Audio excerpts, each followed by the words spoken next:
Again breaking news చూస్తున్నాం. SLBC టన్నెల్లో 16వ రోజు rescue operation అయితే కొనసాగుతోంది. ఇంకా 8 మంది కార్మికుల జాడ తెలియలేదు. ఇక రోబోల వినియోగం తప్పదని అధికారులు అయితే తెలిపారు. చివరిగా 50 మీటర్ల ప్రాంతంలో సహాయక చర్యలు క్లిష్టంగా మారాయి. టన్నెల్ ఎండ్ పాయింట్ లో కీలక స్పాట్స్ అయితే గుర్తించారు. కీలకమైన స్పాట్స్ లో ర్యాట్ హోల్ మైనర్ల తవ్వకాలు చేపట్టారు. రెస్క్యూలో జాతీయ అంతర్జాతీయ నిపుణులు పాల్గొంటున్నారు. ఇక 8 మందిని గుర్తించేందుకు చేపడుతున్న సహాయక చర్యలకు అడుగడుగున ఆటంకాలు ఎదురవుతున్నాయి. ఇప్పటి వరకు 13.50 కిలోమీటర్ల వరకైతే వెళ్లిన రెస్క్యూ బృందాలు మిగిలిన 50 మీటర్ల ముందుకు వెళ్లడానికి చేస్తున్న ప్రయత్నాలు ఫలించడం లేదు. సొరంగంలోనికి నీటి ఊట వేగంగా వస్తూ ఉండటంతో ప్రత్యేక మోటార్ల ద్వారా నీటిని అయితే బయటికి తోడేస్తున్నారు.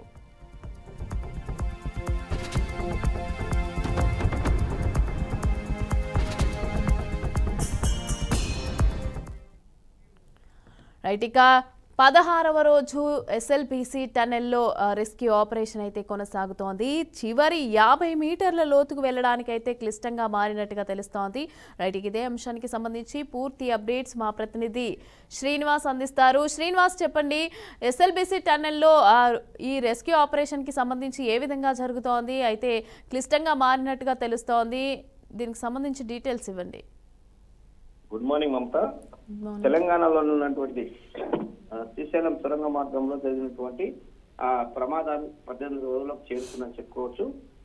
దీనికి సంబంధించి ఇప్పటికే రిస్క్ టీమ్స్ కూడా పూర్తి స్థాయిలోనే పనిచేస్తున్నాయి. దీనికి సంబంధించిన రిస్క్ టీమ్స్ వర్క్ చేయడానికి కూడా కొంత అక్కడ ప్రమాదకర సూచనలు కూడా వస్తున్నట్లు కూడా అదే ఉన్నారో నిపుణులు కూడా చెప్తున్నారు. ఏదేమైనప్పటికీ పూర్తి స్థాయిలో 8 మంది సంబంధించినటువంటి డెడ్ బాడీస్ ని తీయడానికి పూర్తిగా సహాయ చర్యలు అయితే చేపడుతున్నారు. ఈ సహాయ చర్యలో భాగంగా జరుగుతున్నటువంటి అనేక పరిణామాలు చోటు చేసుకుంటున్నాయి. దీనికి సంబంధించినటువంటి టన్నల్లో ఉన్నటువంటి 14 కిలోమీటర్ల దగ్గర ఉన్నటువంటి ఇష్యూస్ ని ఒక్కొక్కటిగా వెలికి తీస్తున్న క్రమంలోని మరొక ప్రాబ్లమ్స్ ఏర్పాటు చేస్తున్న క్రమంలో ఇప్పటికీ రిస్క్ టీమ్స్ కూడా 12 రిస్క్ టీమ్స్ కూడా పనిచేస్తున్నాయి. దీంతో పాటు కేరళకు సంబంధించినటువంటి ఉన్నటువంటి డాగ్ స్కాడ్స్ కూడా తీసుకోవడం రావడం జరిగింది.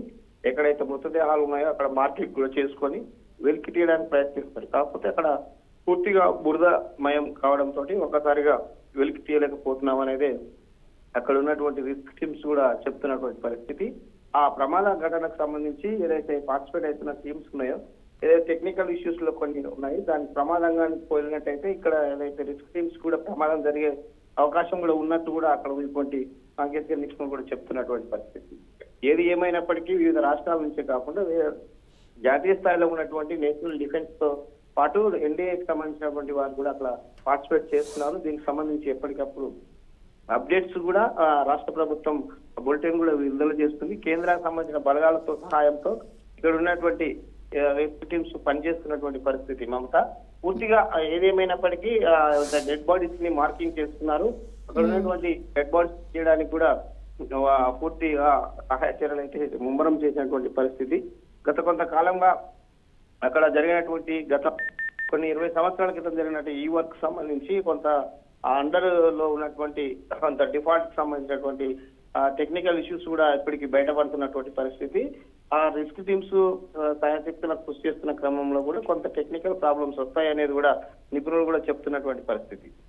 ఇది స్థానికంగా ఉన్నటువంటి ఎస్ఎల్బీసీ టన్నెల్లో ఉన్నటువంటి తాజా పరిస్థితి. మమత, రైట్, అదేవిధంగా అంటే 50 మీటర్ల లోపల వాటర్ ఎక్కువ ఉన్నాయి కాబట్టి లోపలికి వెళ్ళలేకపోతున్నాము, వాటర్ పైకి వచ్చేస్తుంది అని చెప్తాం. మరి టెక్నికల్గా ఏమైనా చర్యలు తీసుకునే అవకాశం ఉందంటారా? నీటిని కూడా బయటికి తోడేస్తున్నా మోటార్లతోనే అవ్వడం లేదు, అక్కడ కుదరడం లేదు అని అంటున్నా. అలాగే దీనికి సంబంధించి మరి ఏ విధంగా టెక్నికల్ గా లోపలికి ఏ విధంగా వెళ్ళే అవకాశం ఉందంటారు? మరి బురదతో కూడుకొని ఉన్నటువంటి ఈ విషయాన్ని అక్కడ ఉన్నటువంటి టెక్నికల్ వింగ్ గానీ అక్కడ ఉన్నటువంటి రిస్క్ టీమ్స్ కూడా ఐడెంటిఫై చేశారు. బట్ అక్కడ జరుగుతున్నటువంటి వాటర్ పంపింగ్ ఎక్కడైతే అవుట్ చేస్తున్నామో తిరిగి మళ్ళీ వాటర్ అక్కడికి ఎక్కువ స్పీడప్ లో వస్తుంది. దాన్ని కొంచెము కంట్రోల్ చేయడానికి కానీ సంబంధించినటువంటి వాటర్ పంపింగ్ అవుట్ సైడ్ పోతున్న క్రమంలో కూడా ఎంత అయితే అవుట్ సైడ్ వాటర్ పంపుతున్నారో మళ్ళా ఇన్నర్ లో ఉన్నటువంటి వాటర్ ఇంకా ఎక్కువ వస్తుంది. దీనికి సంబంధించి బురదతో కూడా ఉన్నటువంటి పరిస్థితి కాబట్టి కొంత రిస్క్ తో కూడుకుంది. దీన్ని మాత్రం అప్డేట్ చేయడానికి ఏదైతే సాంకేతికంగా నిపుణులు ఉన్నారో వారితో పాటు వాటర్ లో ఏదైతే రివర్ వాటర్ లో ఎక్కువకెళ్ళి ఇందులోకి వస్తున్న జామ్ అవుతున్న క్రమంలో కూడా కొంత ఇబ్బందికరంగానే ఉందని చెప్తున్నారు రిస్క్ టీమ్స్. ఏదేమైనా ఆ వాటర్ ని అవుట్ పంపింగ్ చేయడానికి కొన్ని మోటార్స్ కూడా ప్రత్యేకించి మోటార్స్ కూడా తీసుకురావడం జరిగింది. దీనికి సంబంధించి మాత్రం కొంత టైం పట్టొచ్చు, కానీ ఏదేమైనప్పటికీ రిస్క్ టీమ్స్ ఐడెంటిఫై చేసినటువంటి వాటర్ ప్లేస్లలోని మాత్రమే కొంత అవుట్ వాటర్ పంపడానికి అయితే అక్కడ టీమ్స్ పనిచేస్తున్నాయి అంతా.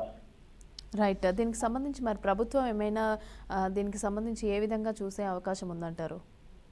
ఇక్కడ ప్రధానంగా చూసుకున్నట్లయితే తెలంగాణ రాష్ట్రంతో పాటు జాతీయ స్థాయిలో ఉన్నటువంటి ఎవరైతే నేషనల్ డిఫెన్స్ అకాడమీ ఉండొచ్చు, నావీకి సంబంధించిన అధికారులు కావచ్చు, ఇక్కడ సింగరేణిలో పనిచేస్తున్నటువంటి అనేక మంది టెక్నికల్ ఇష్యూస్ లో పనిచేస్తున్నటువంటి ఇంజనీర్స్ కావచ్చు, విపత్తు సంబంధించినటువంటి పరిస్థితుల్లో పనిచేసిన జాతీయ స్థాయిలో ఉన్నటువంటి వారు కూడా ఇక్కడ టీమ్ గా 12 టీమ్స్ ఏర్పాటు చేయడం జరిగింది. దీనికి సంబంధించి ఎప్పటికప్పుడు రాష్ట్ర ప్రభుత్వంతో కాకుండా కేంద్రానికి సంబంధించిన బలగాలతో సహాయంతో కూడా ఇక్కడ ప్రభుత్వం ఎప్పటికప్పుడు సహాయ చర్యలు ముమ్మరం చేస్తుంది. దీనికి సంబంధించినటువంటి ప్రతి రాష్ట్రానికి సంబంధించినటువంటి కాబట్టి జాతీయ స్థాయిలో ఉన్న ప్రతి టీమ్ ను అప్డేట్ చేస్తూ ప్రతి 1 అవర్ ఒకసారి ఎక్కడైతే వర్క్ జరుగుతుందో దానికి సంబంధించిన ఇష్యూస్ ఏమి ఉన్నాయి, మళ్ళీ ఏమైనా రెక్టిఫై అవుతున్నాయో దాన్ని కూడా ఒక బులెటిన్ కూడా రిలీజ్ చేస్తుందంట. దీనికి సంబంధించినటువంటి ఐడెంటిఫికేషన్స్ తో పాటు ప్రతి 1 అవర్ ఒకసారి సాంకేతిక నిపుణులతో ఒక బులెటిన్ రిలీజ్ చేస్తున్నారు. ఎంతవరకు వర్క్ జరుగుతుంది, డెడ్ బాడీస్ కు మనము తీసుకోవడానికి పడుతుంది అనేది వాళ్ళకు ఒక అంచనాకు వచ్చి దాన్ని పూర్తి స్థాయిలో వాటర్ పంపింగ్ కావచ్చు, అక్కడ ఉన్నటువంటి టెక్నికల్ ఇష్యూస్ కావచ్చు, కంప్లీట్ గా ఆ సొరంగంలోకి వెళ్తున్నప్పుడు జరుగుతున్న ఇంజనీరింగ్ విభాగంలో జరుగుతున్నటువంటి టెక్నికల్ ఇష్యూ కూడా ఎప్పటికప్పుడు అప్డేట్ చేస్తూ తెలంగాణ రాష్ట్ర ప్రభుత్వంతో పాటు కేంద్రానికి సంబంధించిన బలగాలతో కోఆర్డినేట్ చేస్తూ 12 రిస్క్ టీమ్స్ అయితే పనిచేస్తున్నటువంటి పరిస్థితి కొనసాగుతుంది అక్కడ. Right. Thank you Srinivas. Thanks for the updates.